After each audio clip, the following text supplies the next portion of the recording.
నేడు రైతు భరోసా నిధుల విడుదల 2 ఎకరాల వరకు భూమి ఉన్న 41.37 లక్షల రైతుల ఖాతాల్లో జమ 2482.02 కోట్ల విడుదల చేస్తున్న ప్రభుత్వం. వాతావరణ పరిస్థితుల దృష్ట్యా రైతు ఆశీర్వాద సభ వేదిక మార్పు. మదిరలో కాకుండా హైదరాబాద్ శిల్పకళా వేదికలో నిర్వహణ విజయవంతం చేయాలని మంత్రి తుమ్మల పిలుపు. మిగిలిన లబ్ధిదారులకు కూడా త్వరలోనే జమ.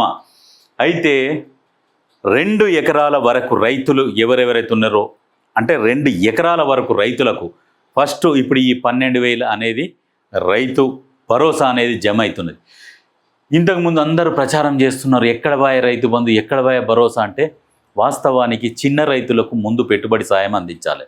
పెద్ద రైతుల కంటే వాళ్ళకు ఆదాయం అట్లనే ఉంటుంది, వాళ్ళకు ఇన్కమ్ అట్లనే ఉంటుంది. కాబట్టి పెద్ద రైతుల కంటే 100 ఎకరాలు ఉన్నోళ్లకు రైతు భరోసా ఎందుకు?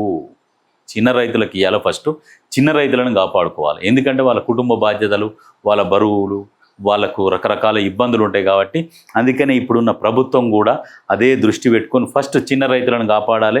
చిన్న రైతులకు మొదట పెట్టుబడి సాయం అందిస్తే వాళ్ళు పెట్టుబడి పెట్టుకుంటారు, వాళ్ళకు అది ఉపయోగపడుతుంది, పంట పండించుకుంటారు, కొంచెం సంతోషంగా ఉంటారు రైతు కుటుంబాలు అని చెప్పేసి ఆ ఉద్దేశంతో ఇప్పుడు రేవంత్ అన్న ప్రభుత్వం ఇట్లా ఇస్తున్నది.